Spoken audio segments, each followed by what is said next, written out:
बोलने वाले ए तुझा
Ramana?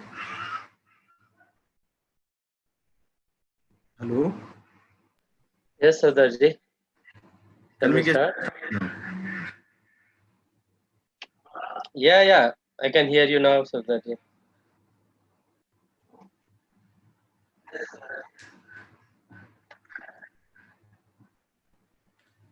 Hello? I'm audible to you?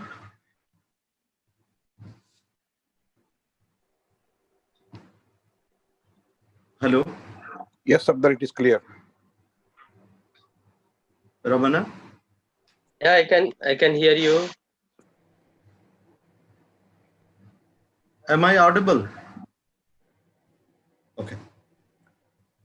Yes, Sardar, clear.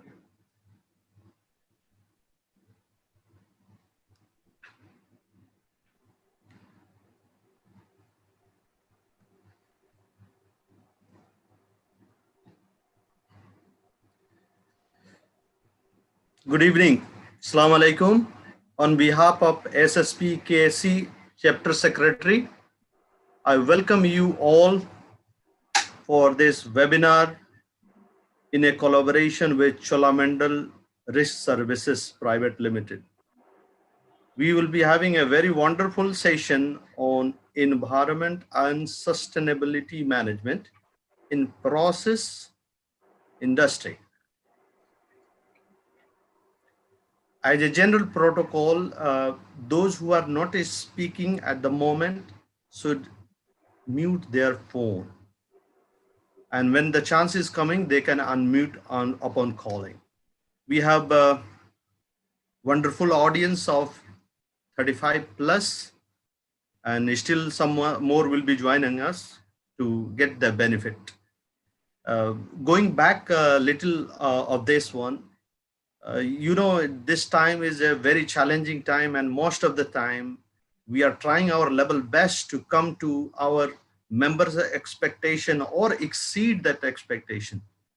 But you have seen the circumstances. We are limited to the virtual background, and in that one, still our spirit is very high, and we are keep going with you people's support and active participation. So without taking much time, let us brief about agenda today.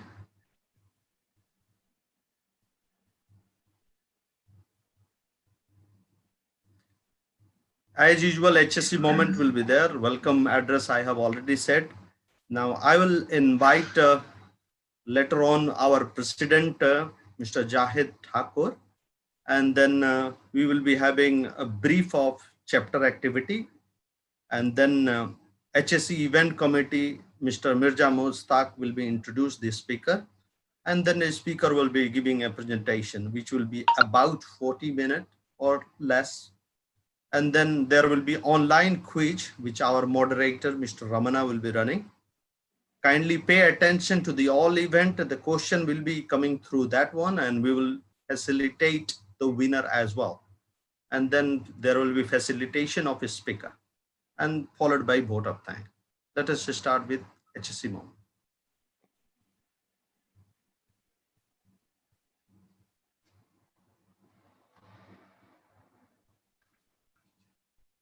Sardarji, I missed to enter the video. Ozone video is there. Shall I skip it?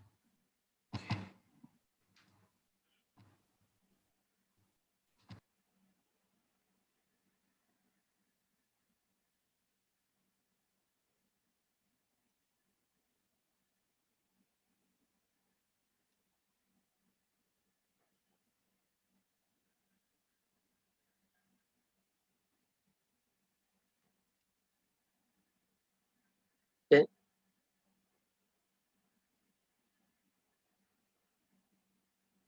can you hear me, Sardarji?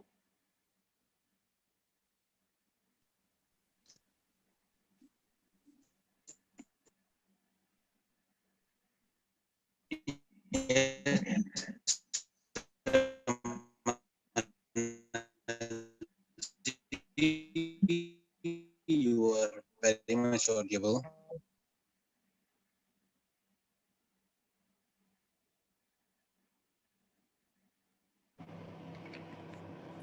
Yes, good evening, Ramana. Hope I am audible. Yeah. Sardarji's voice disconnected seems. Yeah, you can go ahead, Jahid. Assalamu alaikum. Good evening to all. As a part of our continuous efforts to bring learning opportunities for our valued members, this is the hat trick of this tenure. Continue 3 days, 3 event.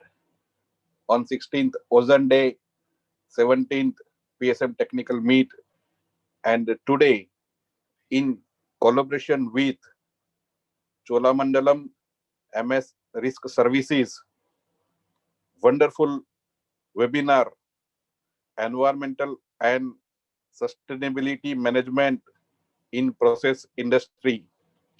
First of all, let us start with thanks to our advisory committee members and past president, Mr. Chari, who has sent us invitation to meet Cholamandalam representatives, and thanks to representative of Chola to support, and in collaborations we are arranging today's webinar. Moving further, I would like to welcome our today's speaker, Mr. Bhaskar, who is having more than 20 plus years industry experience. Sharing is caring. This is our aim and motto. And today he is going to talk about environmental and sustainability management in process industries. Hope all members will enjoy and take some benefits. Now I could see the participants more than 47.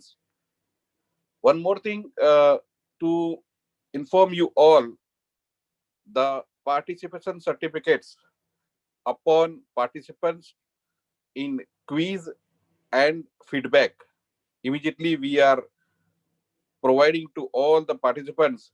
So please be with us till the end and provide your valued feedback to improve further.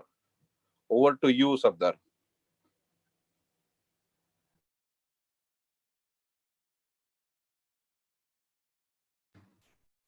Thank you, Jahid, for your address to the audience and invitation in welcome note for our presenter today.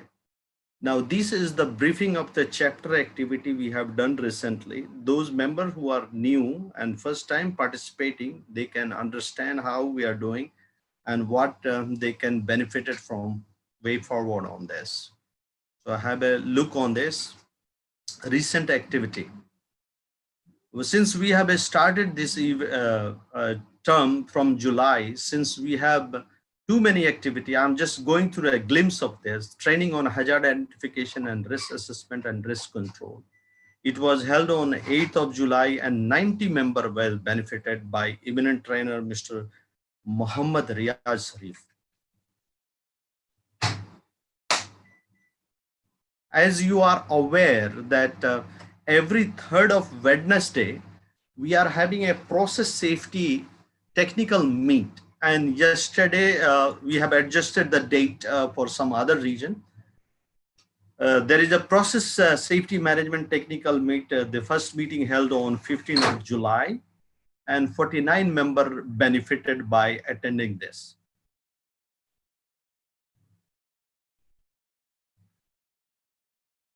As a part of ongoing interaction and networking process from last term to new term, we held our annual general body meeting on 23rd of July, where 84 members participated to understand how we are moving forward and what challenges we are facing. Then we are having a training on global OSHA 101, general worker safety, which was equivalent to OSHA 10 hours, and it has opened after a long time of our request. Committee orientation meeting, as you are aware, we have a new committee from July, so we have our orientation meeting held with all new committee, and 45 members participated in this. This was another process safety management technical meet by eminent speaker, Mr. Chandrasekhar, and our colleague, Mr. Ramu Muallam, and 42 members attended on 19th of August. This was a technical meet on significance and preparation of HSE plan by Mr. Arshad Ayub, and 60 members benefited, which held on 24th of August. Excellent program, which all new budding safety professional will be understanding the deep meaning of what is significance and preparation of HSE plan.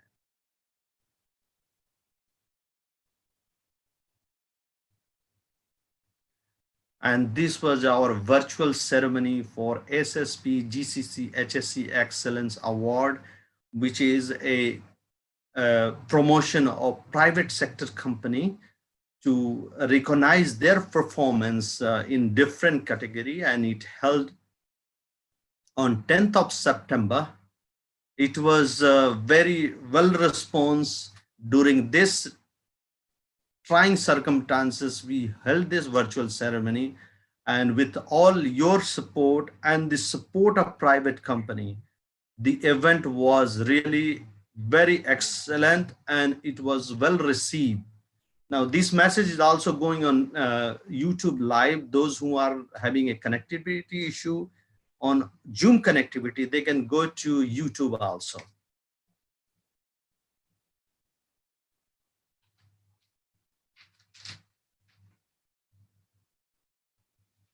I think this is a repeat again, Ramana, change the slide.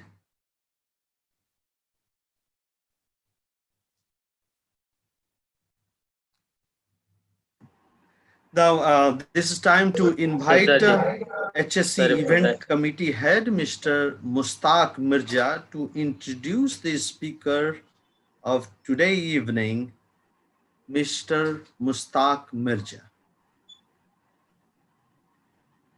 Assalamu alaikum. Hello, Mustaq. Am I audible, Mr. Shabdar Khan? Yes, yes. Assalamu alaikum and good evening to all. On behalf of American Society of Safety Professional Kuwait Chapter, I welcome all participants and thankful for your attendance for this webinar. This webinar is in collaboration with Cholamandalam MS Risk Services Limited on environment and sustainability management in process industry. Now it's my pleasure to introduce today's speaker, Mr. V.S. Bhaskar, Senior General Manager and Strategic Head of the Environmental and Energy Division at Cholamandalam MS Risk Services Limited. Mr. V.S. Bhaskar is an environmental engineer with more than 22 years of experience in environmental safety and sustainable engineering design and management programs. He obtained his master degree in environmental engineering and management from Indian Institute of Technology, Kanpur, India. During his professional career, he participated under various capacities in several projects in the disciplines of environmental impact assessment studies, air quality modeling and management, green building design, wastewater engineering, and environmental testing and analysis. Ladies and gentlemen, please join me to welcome Mr. V.S. Bhaskar for his presentation on environment and sustainability management in process industry. Over to you, V.S. Bhaskar, sir. Thank you. Good evening, Mr. Mustaq. Thank you so much for the introduction. I would like to You are welcome, share. sir. Thank you.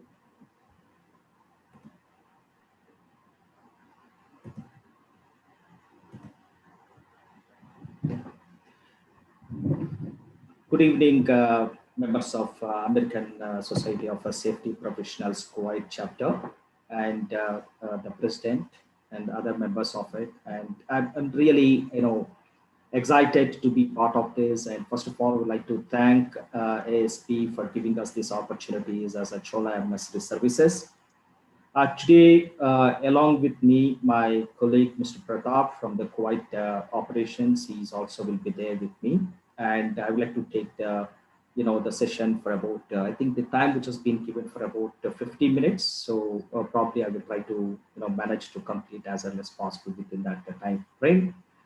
So when we got this kind of the request and tried to look at, we would like to talk about environment sustainability management in process industries, then we thought we would like to design something very specific to some of the process industry environment related activities. In addition to that, what are all the global current practices in terms of the sustainability? And also we made some attempt trying to look at, some of the best practices which has been already done, and what are the initiatives that has been already proposed as a part of the Kuwait, which we are trying to gather some information and try to align those, the initiatives into this. So some kind of the brief which we would like to talk about it. So prior to that, we'd like to quickly introduce, we're part of the $5.4 billion US group, and we are a small consulting firm with around 300 plus professionals. And we have an operations across the 10 countries, which we do almost 500 plus assignments, every year. And as a environment and sustainability activities in terms of the consulting, we are one of the Minister of Environment and Forest in India. We are accredited consultants into it, and we do, a lot of studies into that. And I'd like to introduce, we are part of one of the international association called the Inogen Environmental Association. It's almost around 3,500 professionals together, and more than 22 consulting firms across the world. We form this, and we are part of the members. And we exchange ideas, technologies. We do a lot of activities, jointly we serve the international clients into it. So that's where we gain a lot of international, the best practices. And we try to implement in India and other parts of the world. So coming back to today's presentation, there are basically 4 different elements which I would like to discuss, which has been related to the environment sustainability in the process industry. Even though I'm saying the process industry, definitely whenever we have the materials is coming in and there is some amount of the processing of the material, whether it could be crude, whether it could be the other materials, finally you're trying to have the other products and products. So the end products, even after producing the end products, still there is supply chain to the value chain. So there are other environmental and sustainability related issues which we need to look at. So it is a complete life cycle. So I'm going to discuss all the 3 aspects as a part of this current presentation. And Another aspect which we'd like to quickly discuss and present here is the environmental risk and liabilities and how it will be applicable to the local guidelines and the standards and how the international practice that is being there. Then the third one is some of the fundamentals on the sustainability goals I'll be discussing. And in addition to that, what are all the commitments which has been made by the Kuwait, the state, and those aspects also we'll try to touch upon quickly into that. So before we go into the details of the sustainability, I think all of us, we are quite aware as a professionals, as engineers, I think one point we have to look into it. Any kind of the economic activity, which you can see in this slide, whether it is an industry, whether it is an operation, whether it could be any other developmental activity, definitely you have both pros and cons. Ultimately, the main aim is the well-being of all the people, because we have to produce the goods, we have to produce the, enhance the economy that is going to give the livelihood. So many other opportunities will be there. So there should be a global, progression into the whole thing. So always there'll be a positive benefits of the industry in terms of it. But at the same time, we have certain negative impacts or always will be there. This is what we call is what is the residual risk. Whether it is today I'll be talking about the environment and sustainability. Sustainability will be a little bit broader concept that we will try to see subsequently. But try to look at in this slide is on the environmental part on the right side. If you try to look at here, if the waste and discharges have not been properly managed, definitely there could be possibility of the more air pollution, then there could be soil and groundwater, then there could be pollution will be there. Subsequently, if it is not properly disposed, then it might reach end of the time into the marine environment, because that is something which is having a lot of problem. If you see the last environment day, if you talk about it, definitely is the plastic is one of the aspects which we talked about it. So there are multiple dimensions attached to the industry in terms of the economic benefits. At the same time, you have the environmental consequences. We should be able to balance it. But the biggest challenge today is what is that as a community. If you try to look at not only as a community, as a local community, now today the world has become very small. That means the entire world is being well connected in the digital world. That means whatever the outcomes which will be coming up, there'll be some amount of the international perception on how these environmental and sustainability issues have been considered by the industry from the state to state and all of that. So today addressing even the stakeholders requirement. Here, I would like to just replace now today local community, which is the old buzzword. After the pandemic, if you try to really look in, world has become a small community. So we need to talk about the entire stakeholders, which has been influencing the business. So that also we have to look at. So how do you really communicate and convince these global stakeholders is the biggest challenge today. That means we should be able to have some kind of the policies, we should have some kind of the regulations, then implementation. Monitoring is a complete PDCA cycle, what we always talk about, ISO 14001, 2015, the similar one we have to look at. But having said that, we need to have a proper communication and reporting mechanism. Without really reporting, definitely whatever the efforts have been put in, there's a huge amount of the funds, resources, everything will be spent. But how do you really communicate? That is also very important. So let us quickly see how these aspects we can address in the process industry. So the first approach for any environmental management program, we need to understand what is the complete material balance. See, what is really important to the environment is only two parameters. You have the energy and the mass. So the mass could be somewhere it has been converted into different form. That means whatever the raw material and inputs, whether it will be a fuel, whether it could be the water, whatever we're saying, say all the materials which is coming as an input to the system. Ultimately, it will be converted into either water or the solid waste or even the end product, and then including the wastewater.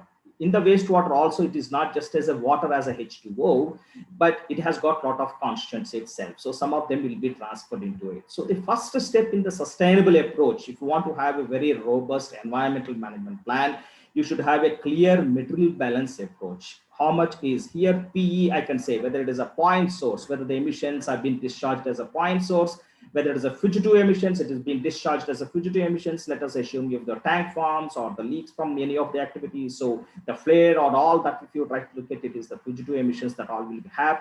Then subsequently, you have the wastewater. The wastewater also, some of the constituents, whatever you have in the primary process, it will get into dissolved stage. Some of them will become organic, some of them will be the dissolved organic, some of them will be dissolved salts. So that is also one point we have to look into that. And another aspect we can see that is the waste. It is not just as a solid waste. It could be even any kind of the waste that is coming up, which is, a part of it has been rejected from the processes or utilities. So that also we have to look into that. So here the waste is not just as a waste until it has been, there is no further use as in today. Economically, I am not finding any kind of the utilization capacity for it or opportunity for that. That's the reason I am calling today the waste. But tomorrow it has got a different opportunity that will be there. So, but entirely depends on the economics.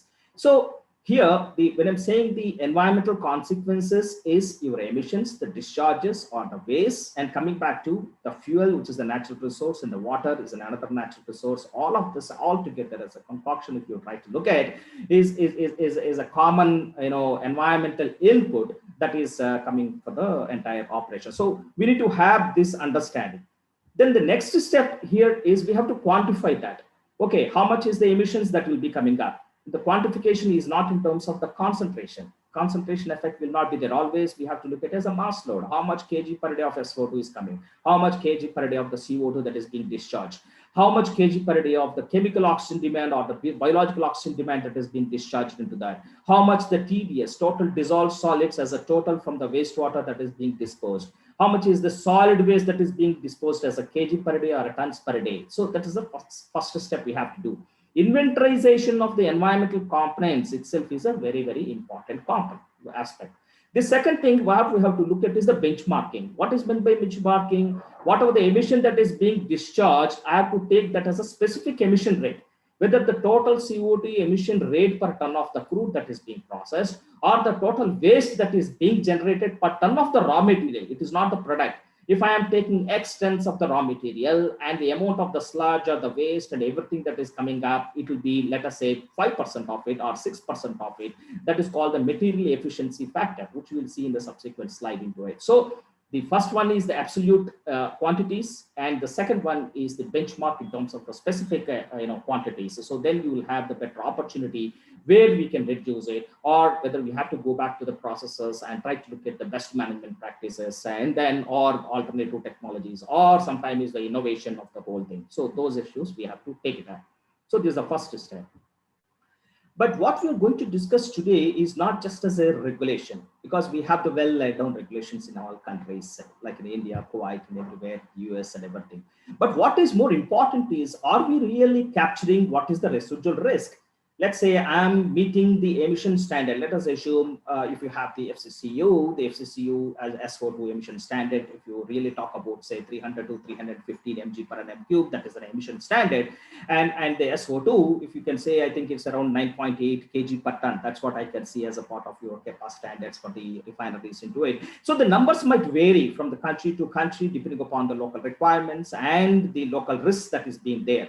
But what is that residual risk related to the location of the facility and also the natural ecosystems that is being present into that? That will be quite varied. Suppose if you have your industry, suppose let's look at as the entire Kuwait as an industrial, the areas, if you see it has been spread across, when you have the northern, when you have the western side and everything, each of these climatological regions may be different. Each of the carrying capacities may be different into the whole thing. So that's where we have to look at what is the residual and the risk. That is what is called is the contingent liability.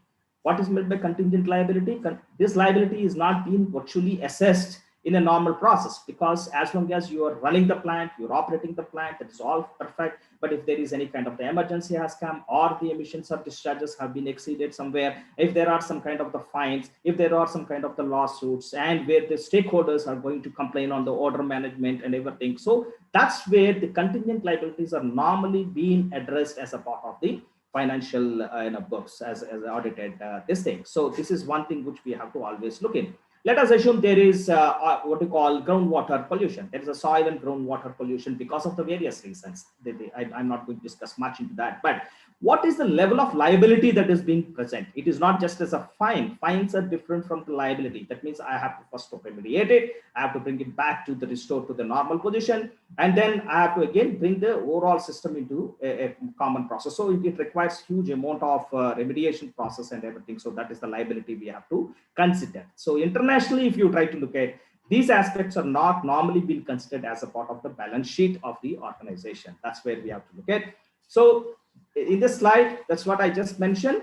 There are various types of the liabilities that is called contingent liabilities, which is not normal one. That is a release of toxic gases if there is a health exposure. Then how do you really estimate that? What is the health impact and what is the morbidity into it? So all of that will come under the level of the liability. So that is a contingent liability. Similarly, let us assume there is no odor. Today, the odor doesn't have any standard today, but USCP and other parts, if you try to look at the odor standard is talking about 5 OD per meter cube.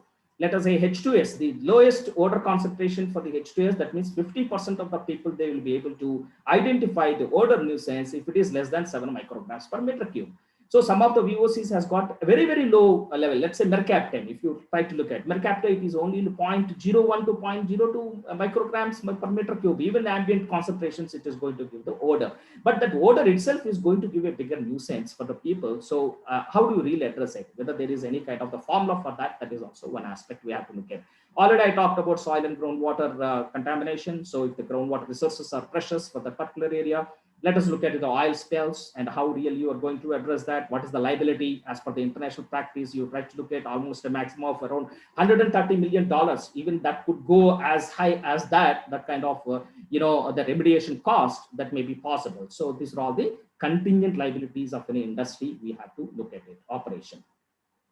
So before we go into the details of sustainability, why it is important here, if you see, there are 2 types of the liability. Internationally, if you go to any kind of the international arbitration, they will say one is the strict liability. The second thing is the absolute liability. They're the 2 different. If you see the strict liability here, if there is coming of an accident, probably because of the force majeure, or there could be some amount of the ignorance from the individual operator, or there could be some kind of the major error that really happened, which has not been envisaged. Even though you have done so many risk assessments and everything, but still it has not been identified. So those kind of a thing is not being considered as a liability for the organization. That is called the strict liability. But absolute liability, what is meant by absolute liability? Irrespective of anything, even the ignorance of the technology process or the risks that has been associated, that also need to be considered as a part of, that is also not excused. That means such incidents, accidents also will be taken as an absolute liability. So from the country to country, definitely absolute liability is already there. If you see in the context of the India, so absolute liability is, is one of the important parameters. And if you take the other parts, it is already there. But some of these liability clauses has been well addressed as a part of the executive law. I think most of you are quite aware. I'm not going to discuss much into that, which I can see your Article 16 of the regulation, which is talking even the fine of 5,000 KD to 50,000 KD. It's quite huge. And the number of incidents, that also is one thing. Suppose if it happened 1 time, 2 times, 3 times, it's just not paying the fine is not the one. So definitely it is going to affect the overall business, continuity part of that. So you have the other decision, you can say decision 9/2016, which is talk about the responsibilities of the environmental police. It's already there. So I think these issues, it's been well addressed as a part of the current. So your contingent liability always need to be looked at. It is linked to your insurance liability, how much insurance you are going to consider as a part of the, your overall residual risk that you wanted to manage.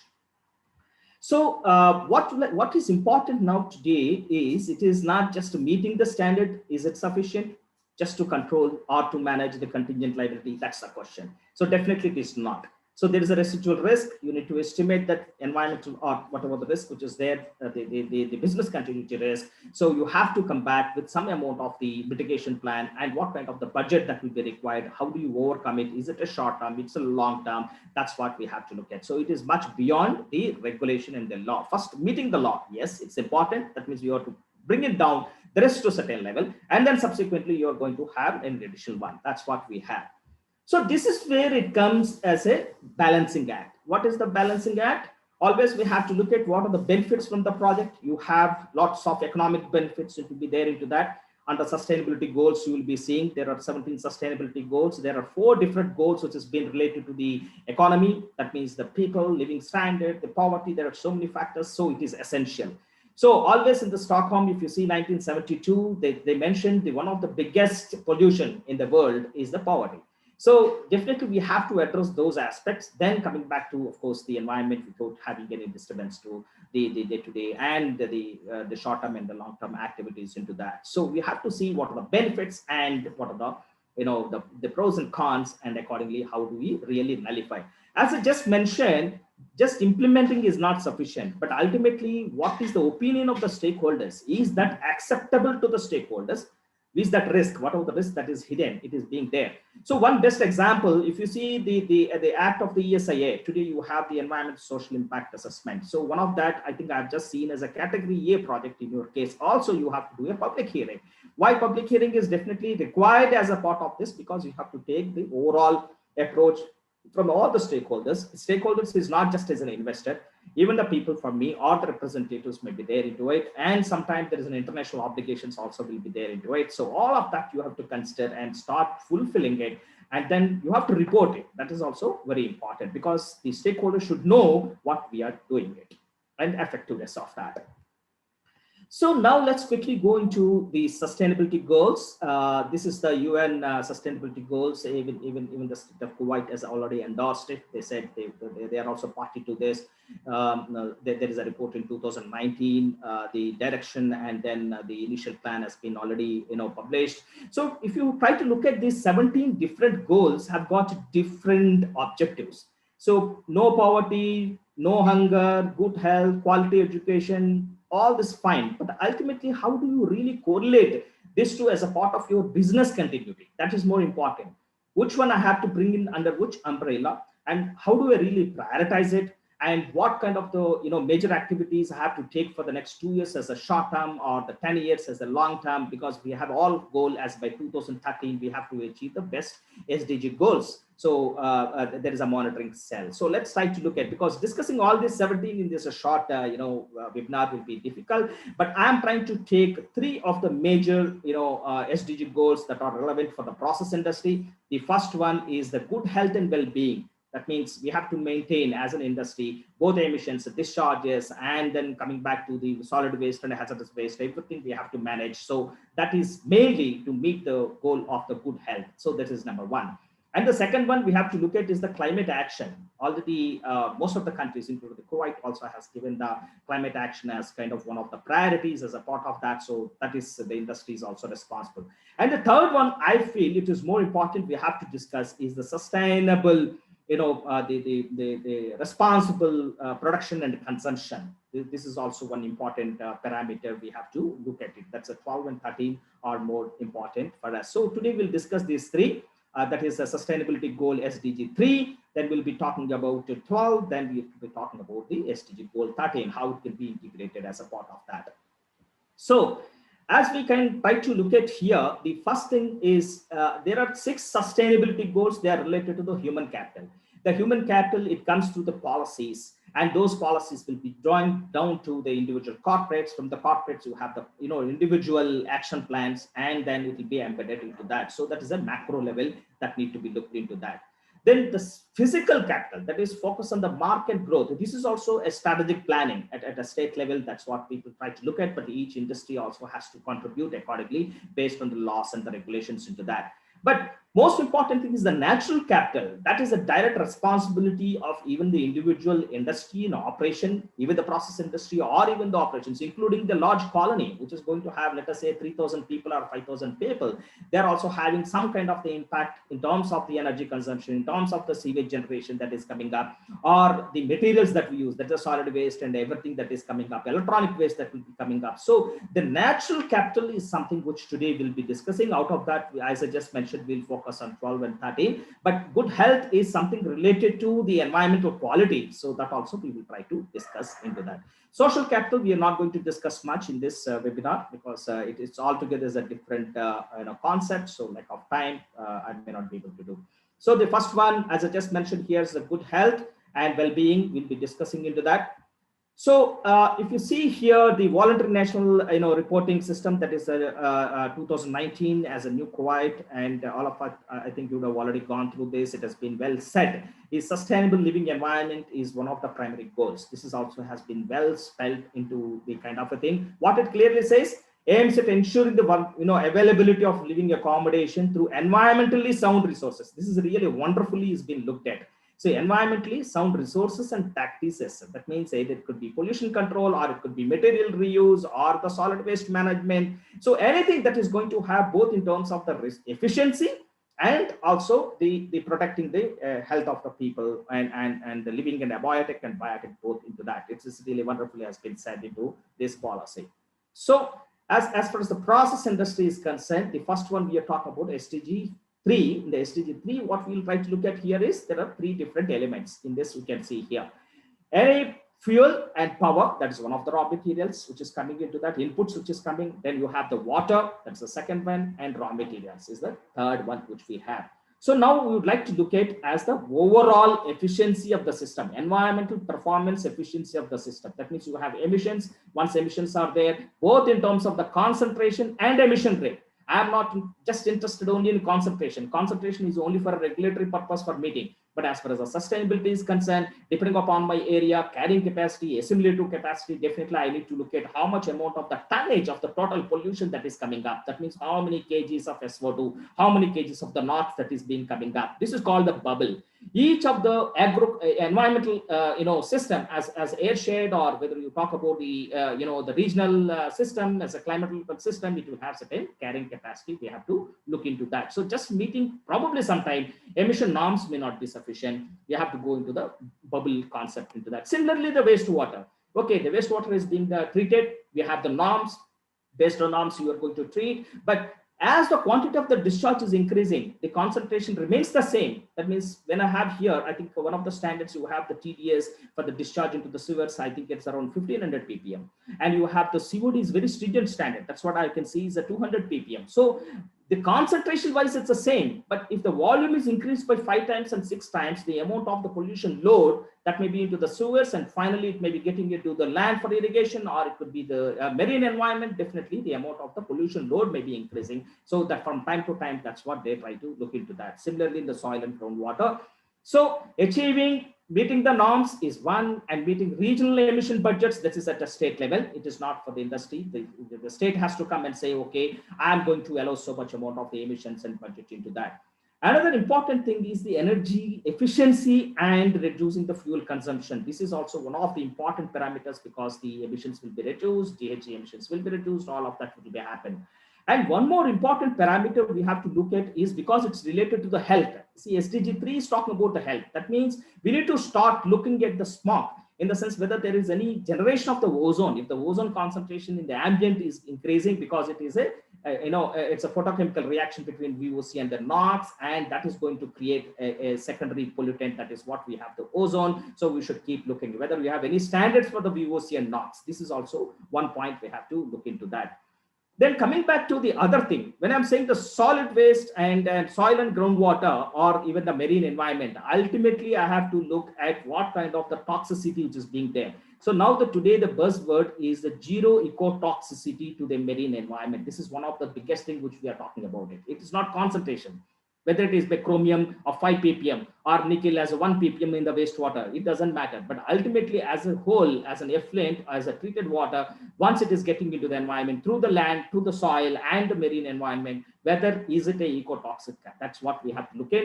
So that entirely depends on the application rate that will be there. I think there are a lot of good standards already there in as a part of the CEPA. All of us, you know that I'm not going to discuss much on the regulations and standards as a part of this, but only just I'm trying to bring in, let us try to look at as a comparison. If you see for the sector, for the emissions, like the oil refinery, definitely you have the SO2 as an emission rate kg per ton. And similarly, if you see IFC standard, which is there as a concentration that can be converted into kg per ton of the crude. At the same time, for the India, we have the 250 mg per nm cube that can be converted. That is almost close to around 2 to 2.5. That means each of this, if you try to look at as a priority, which has been there today for the SO2 and NOx, is still, I've not seen that. Probably I may be referring the old standards. So that is one point we have to look at. HTS, we don't have any standards. That is also important. Fugitive VOC emissions, yes, control measures have been already put in, but there is no standard as of today. But even IFC also We don't have any standard for the India. Yes, definitely we have the standard into that. So the LDR program has been well demonstrated across the world, but there should be some kind of the benchmark. For the other combustion installations also, we have a standards into that. But coming back to the water and wastewater, you can see, I think the way which I can see is in Kuwait state is the CAPA standards more stringent than any other standards, especially the meeting COD. Sometimes the 100 for the discharge into irrigation is really tough. Sometimes some of the effluents will be very difficult to treat. That is called recalcitrant. You may be sometimes requiring the tertiary treatment that I exactly don't know. But if it has been treated along with the sewage, there could be some kind of a dilution. But as a standalone industry, meeting COD 100 definitely is a challenge, and TDS sometimes is the 1500 ppm. That is another standard that has been given for that. That means the opportunity, if the 1500 ppm is the total, TDS, that means the level of reuse and recycle for the water will be reduced. That means even after 2 cycles of the 3 cycles, this, your input of the water quality TDS may be around 300 to 400 ppm. After 5 cycles, it will immediately reach 1500 ppm. So we have to keep watching these things if it is a standalone plants in future. But of course, today you have a different practices. Second thing is the VOC control is also very important. Why VOC control is important? Already I just discussed as a part of the sustainability. SDG 3 is basically secondary pollutant generation, that is the ozone. That also we have to look at. That is more dangerous than even just as the VOC alone standalone, or even as a NOx as a standalone. So we need to able to control the VOCs, and then accordingly we can try to look in. So the VOC balance is something is very important depending upon the very volatile and volatile. There are different technologies are available for the VOC control. The VOC control strategies, always we have to look into the 2 stages. One is the polar, very volatile, and non-polar, very volatile. Once if you classify the entire VOCs into 4 different categories, and then whether it is a low volume or high concentration, or high volume or high concentration, accordingly you can select the technologies very well into that, because all the technologies may not be economically viable all the places. So we have to look this kind of an approach as a part of this for the VOC control. And next thing is having, control the emissions at the source. I think I am meeting now my emission standards in mg per annum cube. But the real factor, the assimilative capacity of the environment, if you try to look at, that is in terms of the mass load. That means how much kg per day of the emissions that is being coming up. Is really meeting my ambient air concentrations? Because once it is being released, there could be a dispersion, and then it is coming to the receptor. So always we have to look at, always the environment is mysterious depending upon the time and the day, the wind, and the various kinds of the plumes that will be there. And then accordingly, the assimilative capacity in the morning and afternoon, evening will be different. So definitely we need to have some amount of the strategy to monitor and then correlate your emissions and your ambient air quality. If suppose somebody is complaining, let us say the odor is an issue for me on a particular day, there is some incident happened, why it really happened. So you have a continuous emission monitoring data, then you have the continuous ambient air quality monitoring data, and what is the relationship to this? This is something we have to look at. So that requires some amount of the dashboards. So that you can create a dashboard based on the emissions from each of the stack. Let us say S1, S2, S3, S4 is the stack. Then you have the pollutants, PM10, SO2, NOx. This is the ambient air quality you are measuring into that. Then you are measuring even the stability also. That means atmospheric stability plays a major role. That means whatever the ambient air, meteorological data you are measuring, so that need to be correlated. And accordingly, you can say, let us assume on a 16th or 17th day, the ambient air quality is also high. At the same time, my meteorological conditions are also worse. So immediately you can come back and say, yes, because of some of the stack S1, which has got H2S probably, it is causing a lot amount of the order. So we should be able to have that kind of a thing. Then next question it comes up is the treated wastewater. As I just mentioned, again, meeting the COD is 200 ppm as per the law. What has been looked at? It's a primary requirement. But as a whole, once it is being disposed of, whether the overall assimilative capacity of the marine environment or even the land and the groundwater, that also we have to definitely look at. So there are different levels of the reuse and recycling. And as I just mentioned, in your case, I think if the TDS is 1500 ppm, the level of reuse and recycle within the system also may be sometimes a challenge that we have to look at. Because if you cycle more cycles of recycling, that means this COC will increase. Then the COC is very high, your TDS concentrations also increase. Then your discharge standards may be. So your water consumption per ton of any of the product definitely relatively may be high. That's what I can just definitely see based on the current standards, which may be there into that. The next thing is, as I just mentioned, is you try to do a complete mapping of the not only water, how much water is coming up, how much is being reused, how much is being recycled, then how much is the salt that is entering into it, because your TDS level is 1500 ppm. You have to maintain that. That means how much salt I can, maximum amount of the salt I can, put into the system and to meet this this standard. That's what we have to look into that. Of course, this may not be wastewater segregation, always may not be applicable for the oil and gas sector, but other industrial sectors, definitely this is one of the important things, depending upon the quality, based on the COD and the TDS, you have the different stream segregations, and you can have the different types of the treatment systems, especially in the developing countries like, India and all. This has been widely practiced, including now the China, they are trying to do that. But most important thing here is to meet the standard depending upon your wastewater characteristics. One of the element which we can say is the selection of the technology. The selection of the technology versus the cost, we need to balance it. So higher the TDS, higher COD, definitely the cost of the treatment will be much higher. The capital cost also will be very high, and also the operating cost also will be high. So we have to look into that kind of a stuff.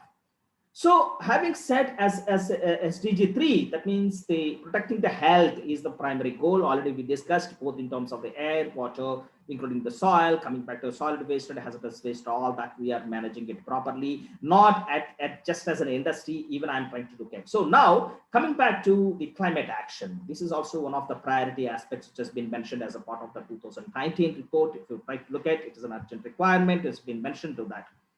Let's try to look at where we stand in terms of the numbers.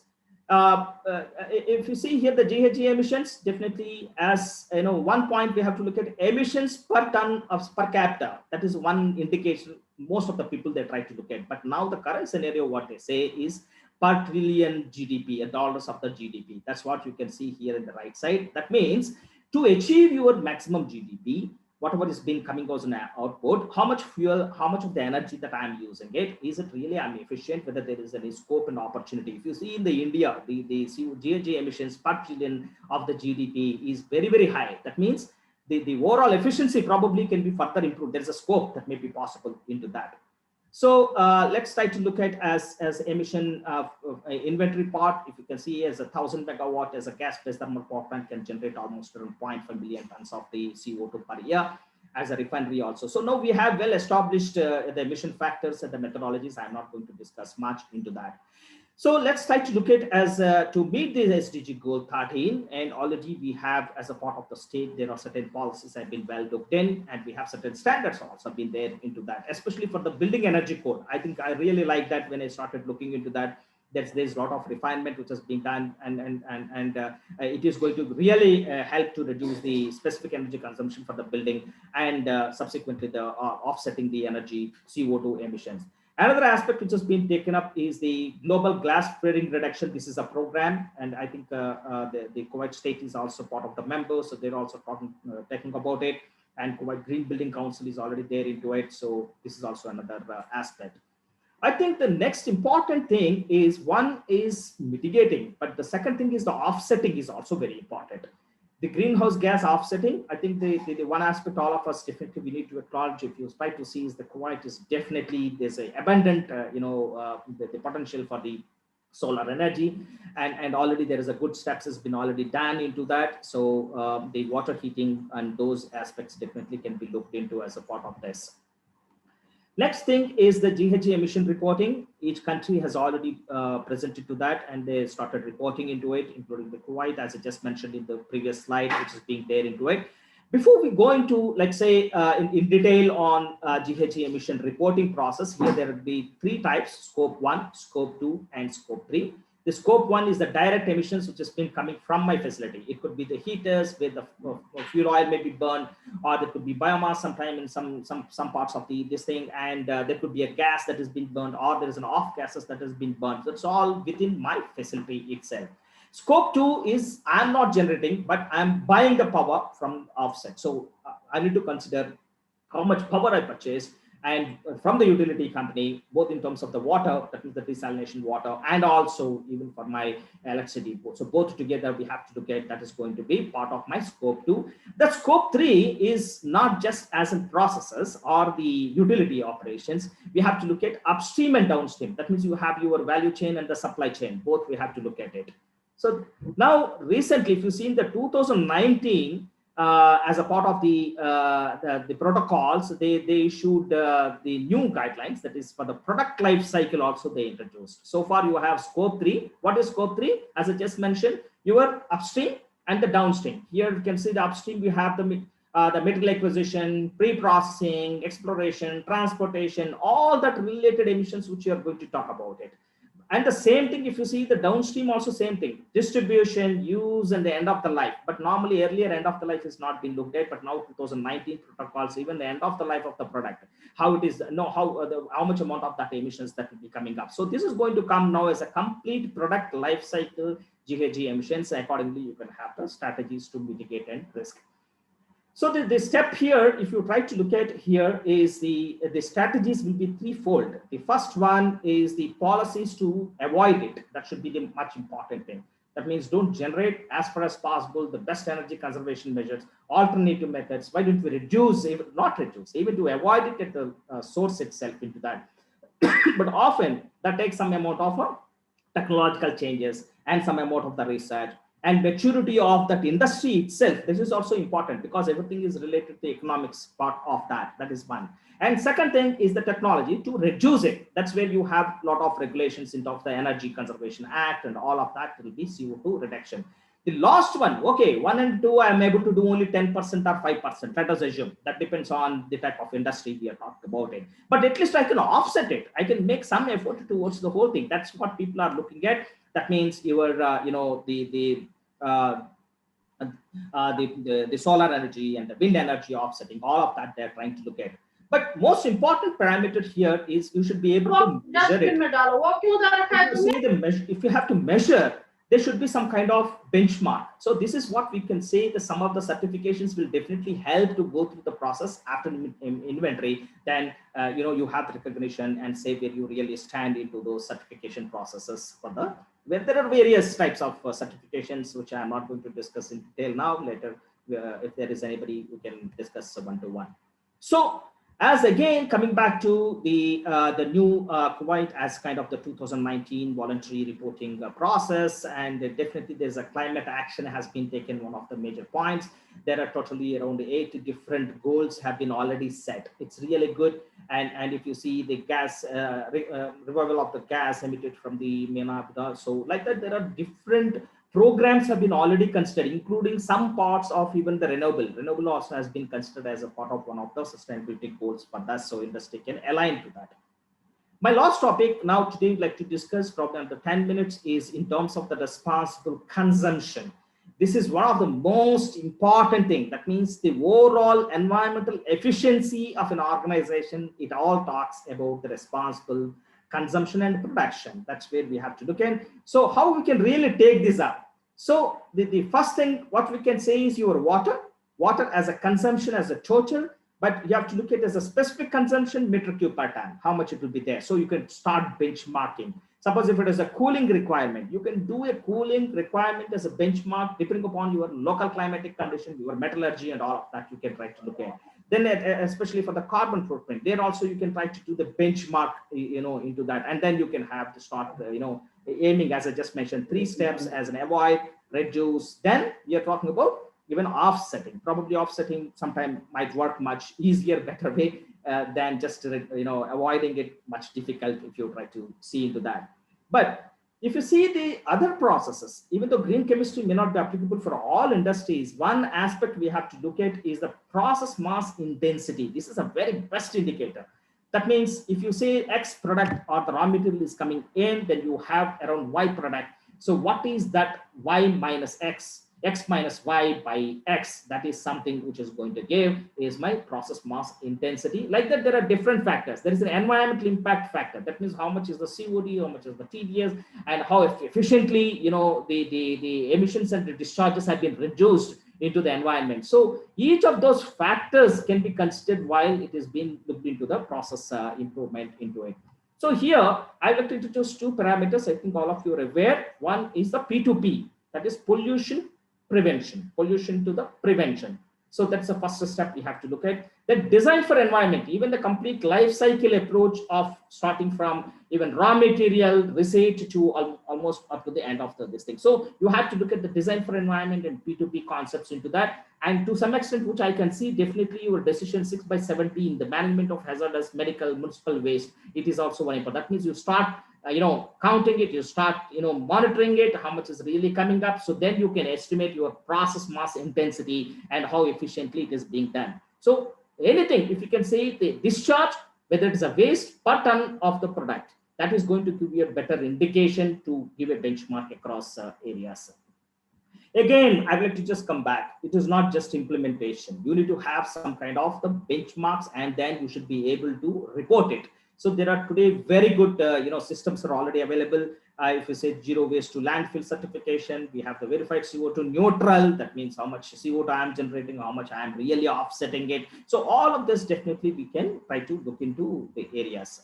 This you can extend even to your vendors. It's not just for me as an operation. So some of the areas I can just say green tag certified product. Suppose somebody is supplying me some acid, somebody is supplying me something else. Whether he has got how he's really adopting these sustainability goals as a part of their program, that also we can really look into that. So coming back to now, as a part of again the 2019 voluntary program, which has been published into that. So response, production, and consumption also has been endorsed.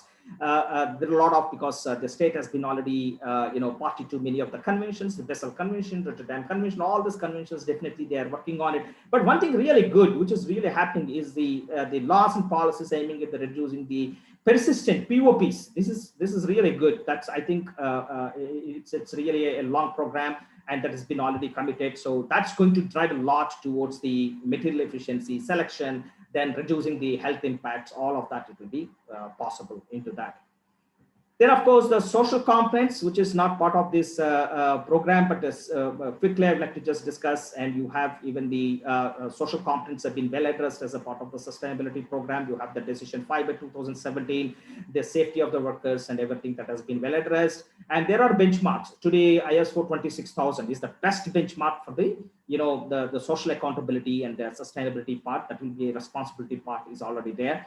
And SCA 8000 certification, that also helps as an ethical process. So this is all is important as a part of that. Now I would like to discuss the last part as a conclusion. If you try to see is, okay, I have various sustainability development goals. Out of that, today I discussed only 3 parts of it. But how do you really integrate that into an industry? That is more important. Suppose you are going tomorrow, let us say I wanted to have a benchmark, then from the benchmark, from where I have to really go into it. So we need to go into, this is called the balanced scorecard of an organization, because every organization will have certain goals in terms of the financial goals. You have the customer goals, the internal processes, and learning and growth. So you can exactly embed all of these 17 goals into those organizational goals, and then accordingly you can align and you can make it very effective. Let us assume quickly, let us try to look at your financial goals. In the financial goals, primarily what is being aimed at, you need to have the economic impact, economic growth into that. That is going to alleviate the poverty, and also it will avoid and remove the hunger issues and everything. So there's a food security, all of that, it will be happening in, that will be at a broader level as an organization, and governance level as a financial perspective that need to be looked in. But what is more important is operational level. See, the internal processes are very important, just like any other ISO process. If you try to look at, there are more than almost around 8 different goals, which is just coming out of these 17 goals are related to the operational control. That means the impact will be made on the operations into that. And another important parameter is the learning and growth. That means industry innovation is very important. Because if you want to reduce something, if you want to offset certain things, so definitely the innovation is another important parameter we have to look at it. So now I'd like to just discuss, having implemented your SDG goals, both in terms of the just meeting the standard is the primary goal. From the standards, now I'm getting into the risk level. I know the risk. After identifying the risk, now I just put some of the sustainability goals, and now I implemented it. But how do you really measure it?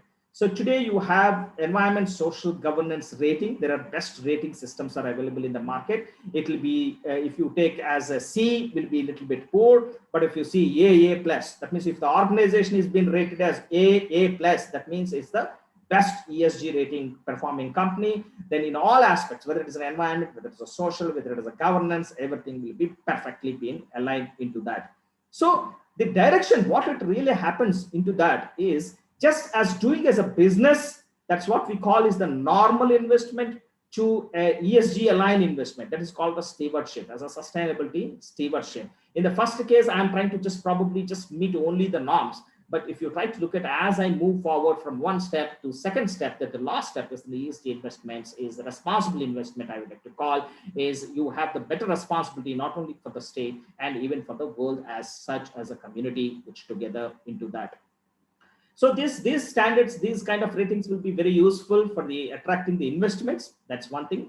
And also it is going to give an international perspective on the overall activity. That's what we are doing into that. There are different benefits why people try to get this, the rating into it. So I'll quickly move on because there are different rating companies are there across the world. If you say the Bloomberg ESG rating is also one, and you have here the MSCI ESG rating. So each of them, they have around different indicators. There are around 120 ESG indicators, environment, social governance indicators, which they try to do. They measure it both in terms of the primary data, secondary data, research, then interactions, so many things they will do. And then finally, they'll come back whether the organization is at a C or it will be A plus, that kind of the rating that will be published into that. So the last slide, which I'd like to, I think one more slide is there, will not take much time, I think. So the one which we have to see is having set the goals. That's the first step. And meeting the standard, that's the second step we have. Third one, we have assessed the residual risk, environmental risk. What is that? Contingent liability. Even after meeting everything also, I have any contingent liability. That is the third step. After that, I need to do the measurement. If I am not able to measure whatever I implemented, I never know whether my contingent risk, whether it is earlier, it is, let us say, $1.5 billion, and today it has been reduced to $0.5 billion. This is something which we have to look at. If there is no such kind of reduction, definitely whatever programs I am trying to do, it will not be a business case at all. Because if there's an obligation I am trying to do, I think it will never be a sustainable, even the process itself is a sustainable. So we need to do a proper measurement. So today you have different systems are there. I think the best one, which I feel is the GRI G4. As a part of the GRI G4, there are 58 indicators, which is the sustainability indicators have been there into that. So if you try to look at the materiality aspect and stakeholder engagement, then coming back to governance related aspects, then ethics and integrity and reporting processes. So all these around 58 different indicators, which we can look into that, and some of them are mandatory. So again, to the cost of the time, I'm not able to discuss much into that. But out of this 58, you have around 25 to 30, you have to mandatorily report those aspects into that. So as a part of this, what's more important is there should be a radar. Where we stand today, whatever the goals we have, we identified out of this 58, mandatory is already there. Apart from the mandatory, organization specific, what are all the ESG goals, which I need to look at. As I say, SDG 3 you have, then coming back to 12, that is a responsible consumption and production, already we talked about, and SDG 13, if you see the climate change, all of this, it comes to somewhere, let us say around 20 to 25 different actionable points that will be there. So those actionable points, we have to look at how we are progressing in it. There should be a complete radar into it. There is a good methodologies are readily available into this thing. Let us take about the environment. Under environment, you have materials, energy, water, biodiversity, emissions, effluents, and products and services. So one is meeting standard is one first benchmark, as I just mentioned into that. Then going beyond as a risk level, that's a second level. So each of these, whether it's a labor practices, is a standard. And then the second thing is the impact of that. By implementing this, how it is really the overall productivity of the system has really increased, everything into that. Product responsibility. This is also very important, as I just mentioned, as the life cycle. Today, the circular economy life cycle approach is very, very important. This has also been well stated as a part of ISO 9001, 2014. Your policy, it should be committed and been clearly explained about the life cycle approach into those aspects into that. With this, I'm going to conclude the overall session as a part of it. And actually, this is a 10 hours program we conduct. This is what we call is the Integrated Environment Sustainability Management Program in the process industries. We systematically take to the whole thing, and there'll be 3 different assignments which we'll talk about. And this normally we do virtually over a period of 4 to 5 days, spanning around 3 to 5 hours a day. That's what we do. So as my last slide, which I would like to conclude further today, what it has been well said is a sustainable business is resource efficient, it respects the environment, and finally, it is a good neighbor. So these are all the 3 things which we now today talk about the sustainable business. With this, I would like to conclude the session, and thank you so much for the opportunity which has been given. If there are any questions, and probably the next item we can definitely do. Thank you. Thank you, sir, for the wonderful presentation. Now I would request our participants to raise any questions that they have. Ramana, can I rise? Yeah, please. Go ahead. Yeah, good evening to all our presenters, Bhaskar sir and Mr. Pratap. Bhaskar sir, thanks for a nice presentation. Thank you. Can you explain about, sir, in our Kuwait, we have a lot of hydro tests being conducted for the pipelines about 200 kilometers. This is away from the client area. Suppose the contractor disposing the hydro test water into the public area, the liability fall on which case, sir? Can you explain? I think with whatever the local law-wise, I would like to just put that liability-wise, probably I may not be able to comment. What I would like to just as a part of this is, for everything there is a disposal standards have been well set. So first, meeting the disposal activity is number 1. That is the discharges and the standard is part 1. And the second aspect, what I just mentioned as a part of my presentation today is whether the assimilative capacity, that means let us assume we have around 10,000 meter cube of the water, treated water that has been present at the rate of 300 to 400 ppm. Based on that, whether your existing soil or wherever you are really, disposing that, because there should not be any kind of the soil and groundwater related pollution into that, because it should not come going into the remediation criteria.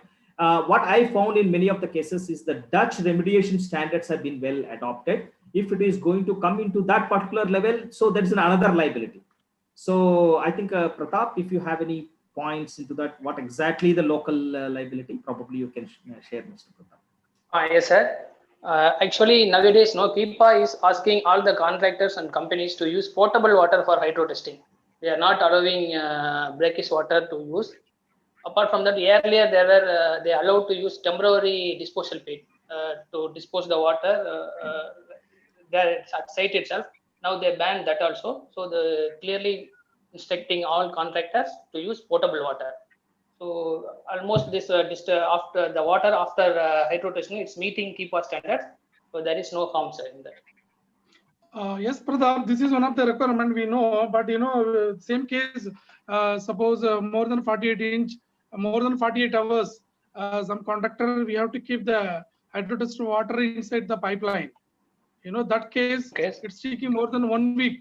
The water was inside the pipeline. After that, we have to dispose. That time our KIPA says some criteria, but challenging is the contractor is disposing the water into the public area.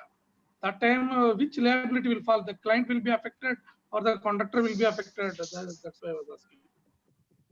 It depends on the contract requirements, sir. What you have mentioned, it should be mentioned clearly in the contract who is liable for this, either contractor or company. So it will be clearly mentioned in the contractor. Accordingly, the liability will go.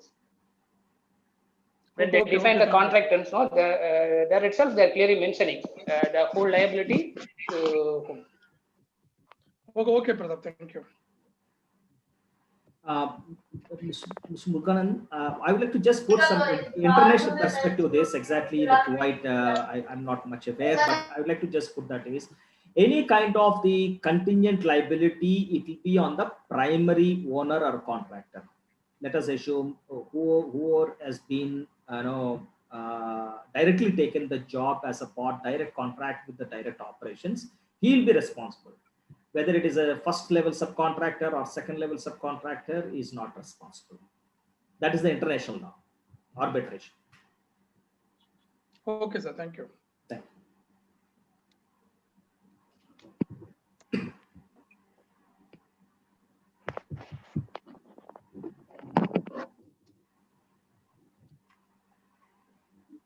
Thank you, our trainer, Mr. V.S. Bhaskar and Mr. Pratap. If any further questions are there, we will take it at the last moment. Then Ramana, are we ready with online quiz? Yeah. Online quiz is ready. Yeah. I'm going to post it in the chat. The link will be there. It's a Google form. You just click on the link. I already posted the link. Everyone can participate in the quiz. And we will give 5 minutes to complete the quiz. It's very simple. Maybe you can finish it in 30 seconds. Okay, just since we have enough time, we are giving 5 minutes, and the quiz winners will be announced immediately after this. Thank you. Ramana, please post the link for question. Oh, sorry, I put it.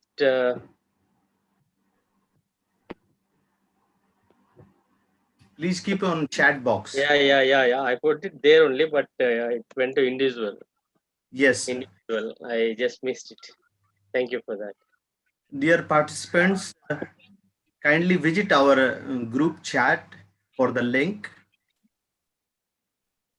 And how much minute we have allocated for this, Ramana?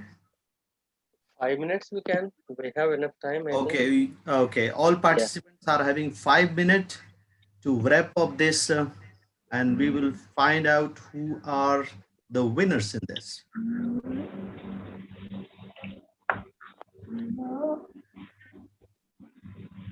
Since all are looking for the question and answer, to adjust the timing, I will invite our advisory committee member, Mr. Sampath Reddy, later on Mr. Ujjwal Ritvik, and some more are there, so they can speak for 1-2 minutes. Mr. Sampath Reddy, sir. Yeah, and also networking opportunity will be there. Yes. Okay. We can extend the time another 30 minutes also. Yeah. So if Sampath Reddy sir is around, or if Ujjwal Ritvik sir is around, or Mr. Sunil Sadanand is around.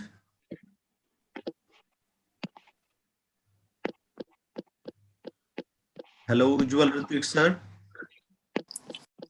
Thank you. Thank you very much for this opportunity. I enjoyed the presentation. I enjoyed the the seminar by Mr. Bhaskar. Actually, I think this is the sustainability word or sustainability topic is a very wide umbrella, and people from all walks of business, whether they are engineers or whether they are finance professional or management people or even administrators, they are almost directly impacted.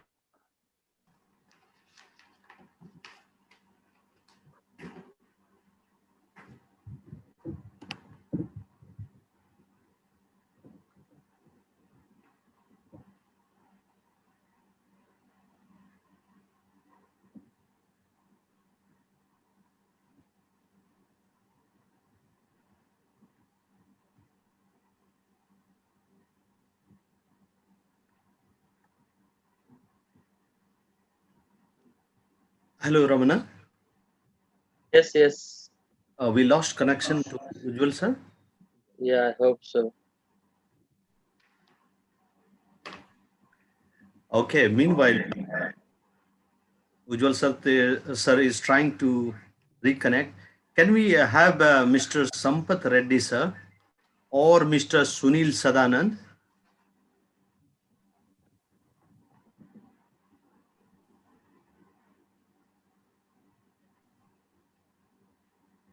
Hello, Sampath Reddy, sir.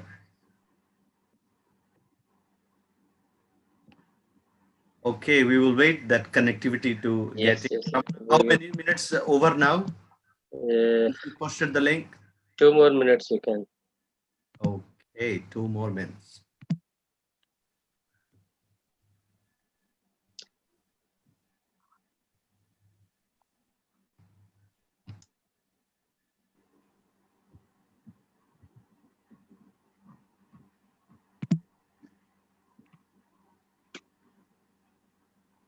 Anyone is having any question related to this presentation, they can post this question on group chat, so we will try to address it at convenient time. Any question from the participant, please post on Zoom group chat. So we will take the answer once time permit. Yeah, we'll close in 30 seconds. Okay, dear.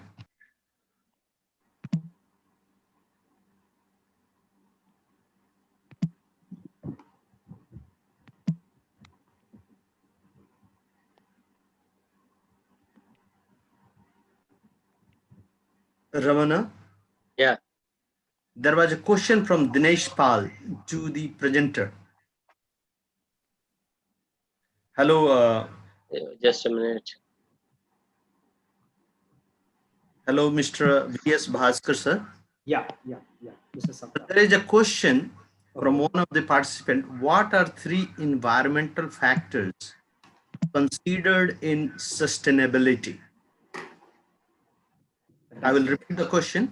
Yeah. What are 3 environmental factors considered in sustainability?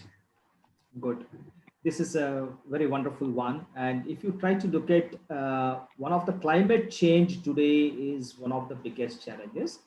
So as an indicators, if you see the environmental challenges, if you try to look at one indicator is onset of the monsoon and number of rainy days and precipitation.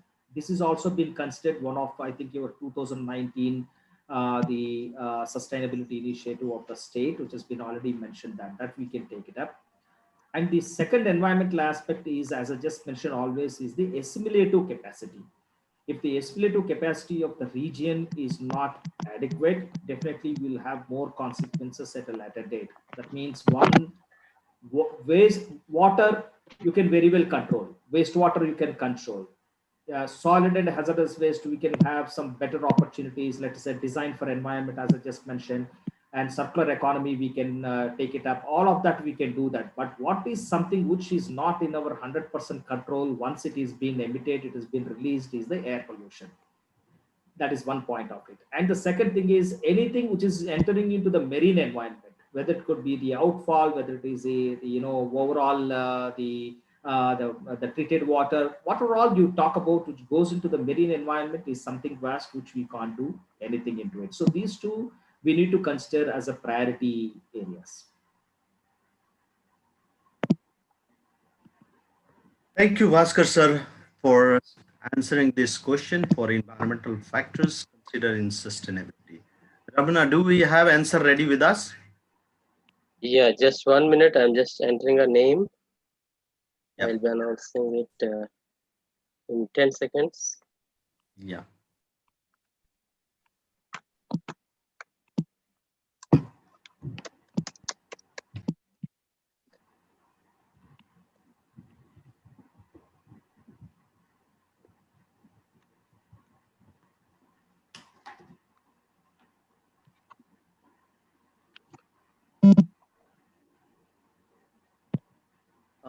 After this presentation, we will keep this link for 15 to 20 minutes for networking purpose. Those who had joined lately and they wanted to discuss some of this, and we will try to get more on this, what trainer had presented today. Yes, Sardarji, we'll start with the felicitation.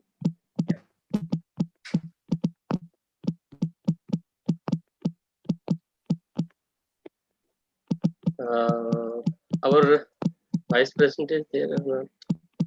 No, Okay. I think he's having some connectivity issue, so Okay. I will manage. Yeah, okay, go ahead then. Yeah. Now this is time to do facilitation to our sponsor, V.S. Bhaskar from Cholamandal MS Risk Services, for presenting on topic environment and sustainability management in process industry. Big round of applause to this wonderful session. You tried to keep momentum going on with so much time, and you have given amount of information related to process industry. And I'm pretty sure that all participant has benefited immensely with your presentations. Thank you, sir, for being on board with us. Thank you so much for this opportunity, sir. It's a really wonderful interaction. And on behalf of Chola and my colleague Pratap, I would like to thank for this opportunity. Thank you, sir. This same certificate you will get in your email as well, once the program is over. Thank you.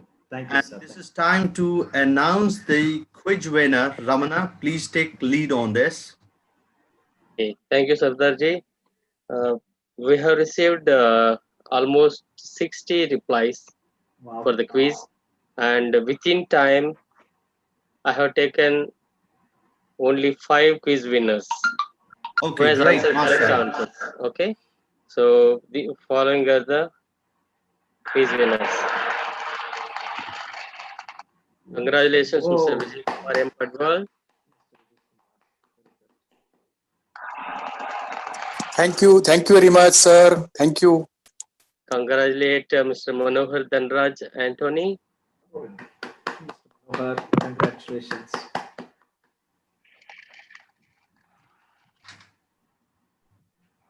Congratulations, Mr. Krishnan Rajapan.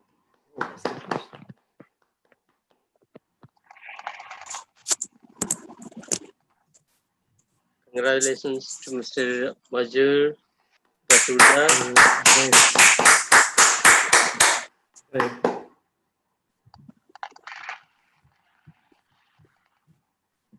Congratulations to Mr. Sunil Kumar. Thank you all. We have received more answers, but due to the time constraint, we are taking only 5 quiz winners, and we are going to give them a certificate soon. Thank you, Ramana, for this wonderful wrap of the quick answering by the quiz winner, and we will be sending this certificate to their email. So we will be also sharing the feedback session, right, Ramana? Yes, yes. And one more thing is, I did not consider the organizers' answers, like the first one who answered. That's fine. Yes, that's fine. We will consider that organizers are not part of this. Yeah, that is right. Okay. So okay, but we encourage your participation, and those who has participation we will share that answer also, correct? Yeah. Okay. Is Reddy sir or Sunil sir or anyone from advisory usual sir is back? Yeah, I'm back again. Somehow. Thank you, sir. Thank you. My internet connection is very poor, especially in the evening. So I got disconnected for a while. So what I was telling that time I started, I first of all, thank you very much for giving me this opportunity, Safdar and the team. And thank you, Mr. Bhaskar, for your presentation on sustainability for process industries. Now, my question, in fact, I would, instead of saying anything, I'm just a learner in this business. So what I understand is that it is for government to set the laws sign the treaties, accept the the guidance and the parameters and all that. So as far as individual professionals, or even the individual industries, Exactly. how it boils down to them, what action they are supposed to take. Excellent. That's really, it's a wonderful thing. As we try to look at is sustainability. It all comes with individual. First of all, at home. This is what always we say that the best performance at the home always reflects what we try to do at the organization. So among all the goals, as we try to look at, is the sustainability goal number 12. That is called responsible consumption and responsible production. This is something which industries can take it up. They need not wait for the industrial policy, because anyway, so the government policy into this, because as I just mentioned, the 2019, the voluntary disclosure as the state has already endorsed these guidelines, the goals as a part of the national priority. So the first thing what we can look at is the benchmarking is very important. Let us assume today the greenhouse gas emissions and monitoring that has been already done. So once that is being there, so they can have the internal benchmarks and then the targets to reduce. That is number one. And number two, we can start looking in terms of the correlation between the emissions and then the health related aspects. So this is also the second one as an industry can keep looking at, because it is related to the local level impact. It is not as a regional level impact. The third one, which is more important, is the resource conservation, especially the water. So the water, yes, even if it is a desalination water, we are spending a lot of energy to take that out. And so definitely how best we can conserve the water. I think these three elements, if an industry they can try to look at, I think that will be a big, success, and also it is going to help the overall the state's environmental objectives. That's what I feel about it. Yeah. Thank you, Mr. Bhaskar. And do you have any prescription for professionals safety or HSE professionals that you are addressing right now, as to what they can do further on this process industry sustainability? Excellent. So I would like to a little bit understand, is that at a personal level or it's an organization level? I wanted to a little bit understand your question, Mr. Ujjwal. My question is both. As a professional, I am an individual professional, and I need to behave professionally. I have to act professionally. Of course, I'm talking of beyond my home. Okay. And then when I go to my company, I enter the gates, and then I need to maybe influence someone. I need to talk to someone, network someone. So if you have some prescription like that. Fantastic. I think it's really good. I'm very glad to hear this, sir.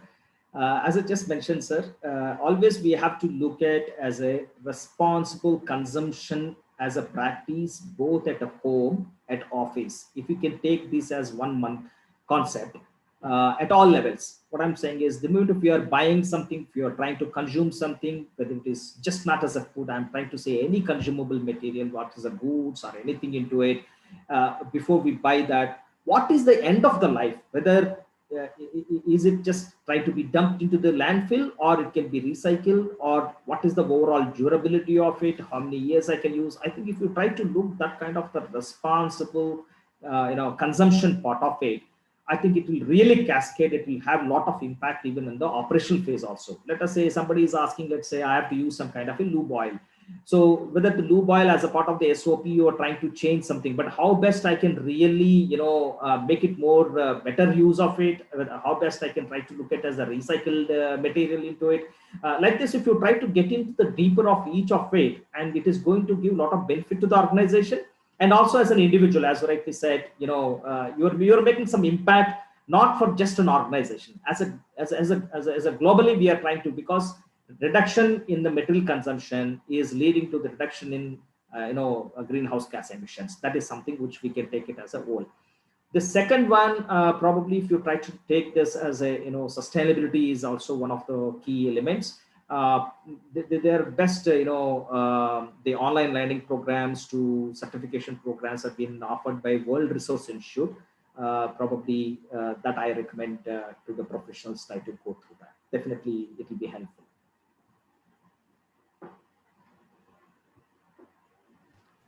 Thank you, Ujjwal Ritvik sir, for your wonderful Thank you very much. with the trainer today. Now, this is time to say vote of thank. Before I say vote of thank, the link will be open for another 10-15 minutes for networking, which will allowing either interact with the trainer if he is here around, or our senior members who is having some networking opportunity. So, and there will be some query questions based on the presentation. So I thank our Zoom moderator, HSC Event Committee Head, EC, and Advisory Committee. Thank you all for your active participation on this webinar by Cholamandal MS Risk Services on topic of environment and sustainable management in process industry. Mr. Bhaskar has taken us, Mr. Bhaskar and his team, Mr. Pratap, they have taken us a great journey from deeper understanding of environmental aspect of process industry, environmental risk and liability, and concept of environmental economics and responsible investment. Mr. Bhaskar also contained sustainable development goal, that 17 items. Out of that, 3 he has focused for element 3, 13 and 12, which was related to process industry. Plus achieving national ambient air quality goal, GHG mitigation strategy, climate action of Kuwait voluntary national review 2019 plan. So overall, you have done a great effort in engaging this virtual webinar, and I'm pretty sure all participants and participant has taken a great message from onboard. We thank you and look forward for future engagement and future opportunity for training as well. Thank you all participants who has dedicated their time in patient listening. I understand virtual is a little bit challenging, but thank you for your participation. If any of our advisory member is having any suggestion, comments, and engagement, the floor is open. Officially, the meeting is now concludes with vote of thanks for all who has made it the event very successful. Thank you very much. Ramana, please engage for networking purpose. Over to you, Ramana. Yeah, thank you, Savdarji. Now, I would like to request everyone to open your cameras if it is possible.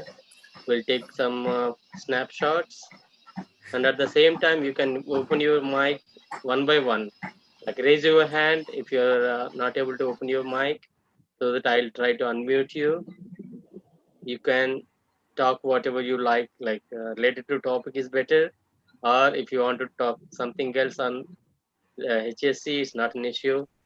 Okay, our presenter is here, and our advisory committee members also are there, and our core committee members also available right now.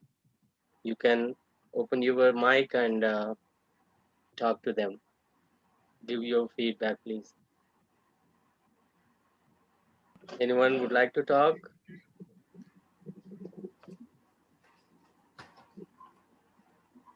Ramanan, we can introduce the CU points even for this kind of technical sessions.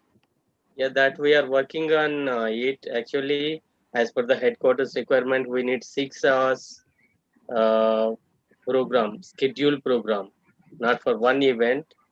It should be 6 hours, means 1.5 hour mean we need to have 4 programs lined up, then we can apply. So we are working on it to get for individual programs. At least for the next upcoming event, we'll try to get it.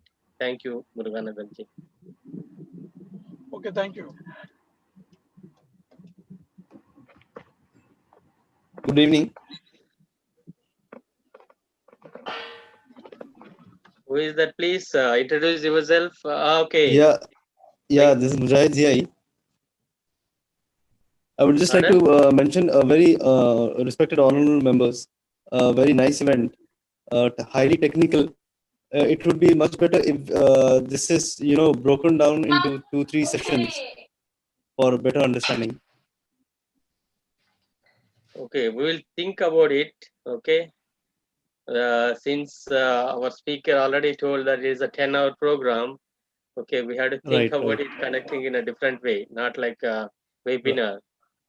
We have to go for a Thank you training very or much. something else. We'll see. We'll work on it later. Okay. Thank you. Thank you, sir. Thank you. Samanar, at the same time, you can get the fee also, not free. For the CE points, whatever, wherever we have CE points, we have to get the fees from the participants. Okay, okay. Thank you. Thank you. Yeah, good evening, Ramana. Can you hear me? Yes, sir. Yeah, I'm sorry, I did completely. not have the microphone earlier.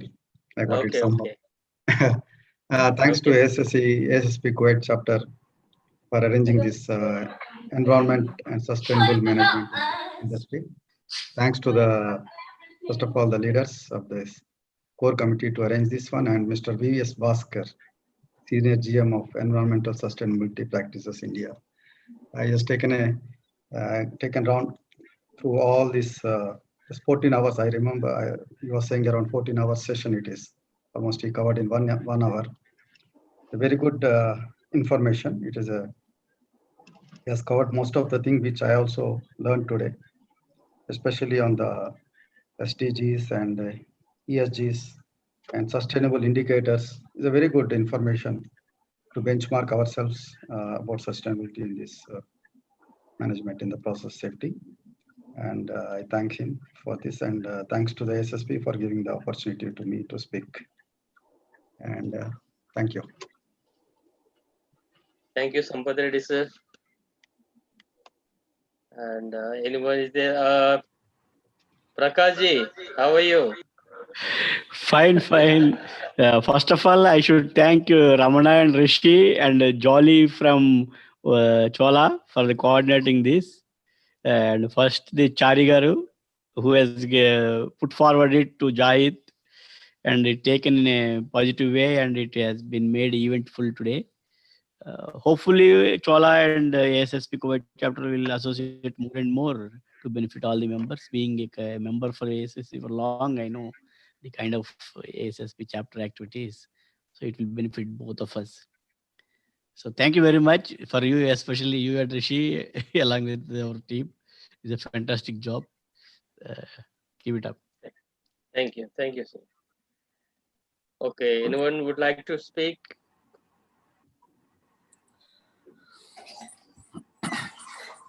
Dineshji, how are you? Good evening, Good Ramnaji. evening. Good evening. Yeah. Just already you told everything. We thank to the presenter who bring the very wonderful and technical this presentation. So benefited to all of us, the members, and SSP Kuwait chapter is doing well, and we developing our the HSE skills. Same time, I would like to request all the members. I am also the SSP Kuwait chapter member, and along with the vice president of the education in the Toastmasters Club of SSP. So tomorrow I have the meeting at 6:30. I will forward the link. So please join us. So it also will increase the knowledge, and you can develop your communication and the leadership skill. That is the main things in our HSE field, leadership development. So many of us is here. We can listen the presentation, we can listen the lecture, but when the point come to speak something, just we close up our camera. So remove your fear of the public speaking. I would like to invite you, just join it. It is free of cost. Only you have to pay your the time. Thank you. Over to you, Toastmasters. Sorry, Ramnaji. My habit coming to speak the Toastmaster. Thank you, Dineshji. That's why we have given enough time to speak. Okay, so I request everyone to talk something on the topic. We are all safety professionals. The communication is very much important, as Toastmaster Dinesh just now explained. Okay, try to write down something, and you can just open your paper and talk. You can read it. Initially, if you try like that, then you could able to develop yourself, and you can improve a lot. I request everyone to make a practice. That's why we are giving ample time after the meeting. Though officially we are closing at 8:30, we are extending for another 30 minutes for networking. Okay, we can talk to each other. We can discuss on the topics and other things also. Okay, try to talk. Try to open your cameras, your mics, and talk, please. Mr. Manoharan, would you like to say something?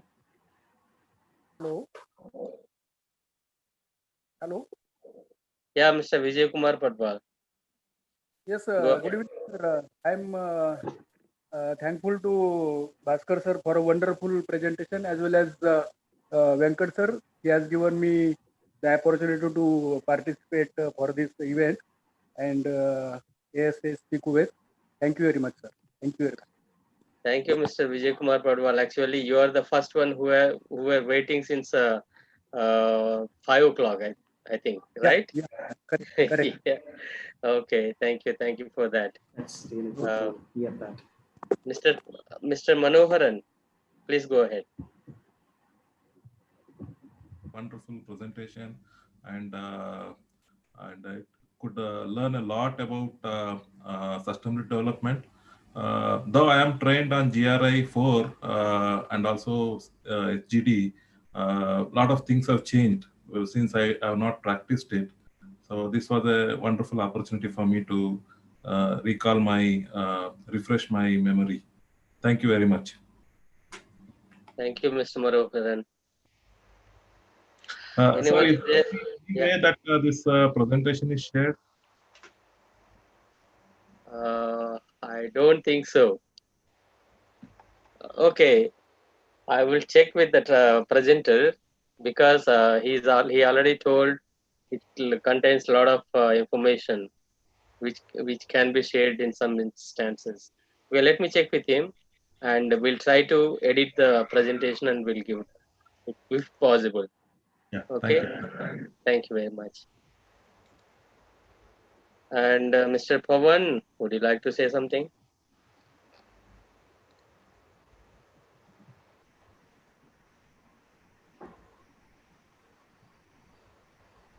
Anyone else? Very good evening, all. It's nice presentation as everybody is saying, but I'm not into it, but I'm just learning from it. So still so many things to learn to say something else. So still I'm learning this environment sustainability. Thank you, Mr. Pawan. Yeah. Mr. Ramu, would you like to say something?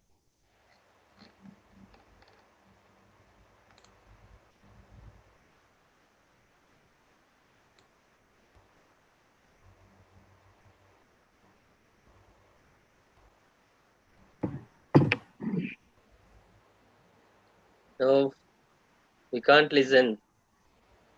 We can't hear your audio.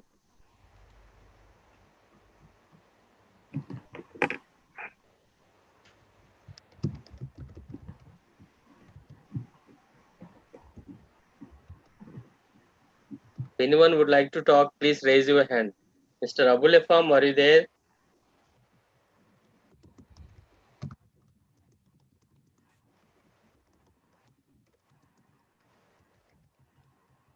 Mr. Muhammad Yusuf ji, would you like to say something? Mr. Joseph? Ramu, Ramana. Yes, sir. You can ask any if they want any other particular topic technical meets, so that yes. We can try to arrange this time. Some people may be interested in some other. Some of the members may be interested in their own field, so we can try. We can ask if they can type. If not, they can write in the chat. Okay, yeah. As advised by Sampath Reddy sir, if you have any topic on your mind, just put on the chat box, or you can tell us. We'll try to arrange as soon as possible a technical meet. Okay, and the training also, if you have any training on your mind, trainings, then you can put in the chat box. We'll try to arrange as soon as possible.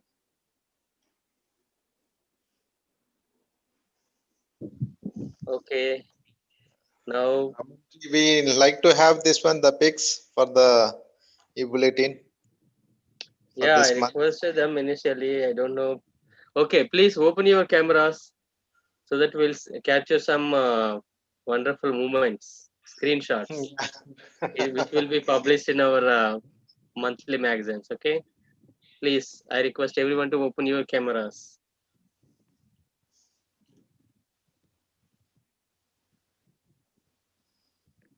Only few, because our Bhaskar sir might be wondering. I'm requesting so many times, but they are not opening cameras. There is a reason, sir. We are all, most of the people are working in oil and gas industry, no?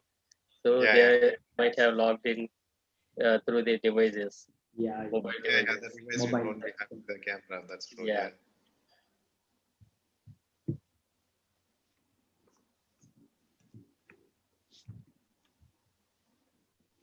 Thank you. Again, still only few cameras. Okay.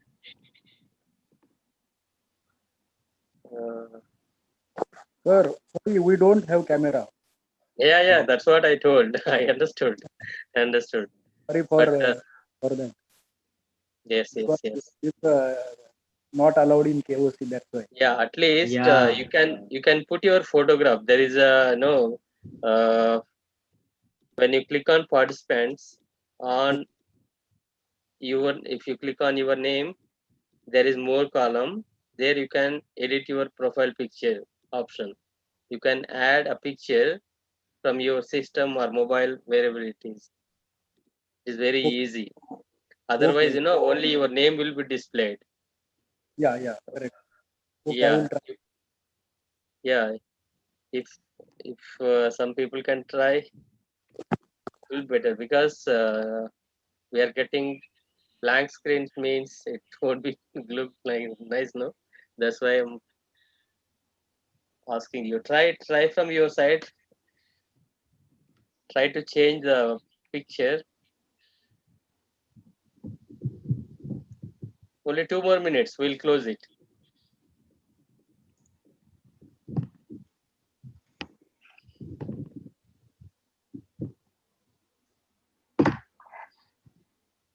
At least I need to see 1 or 2 pictures. Try to add, please.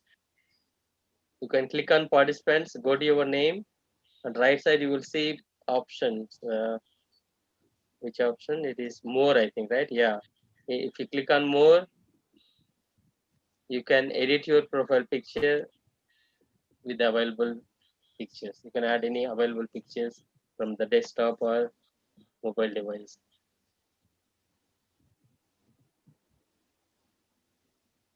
One.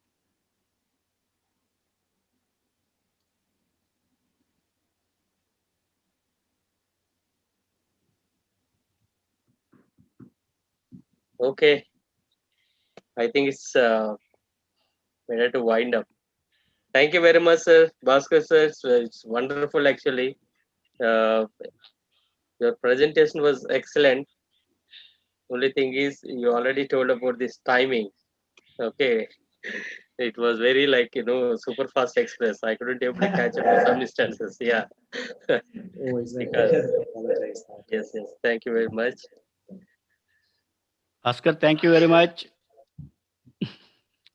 Thank you, Venkat sir. Thanks for this. Definitely we'll catch See you up then. some of the.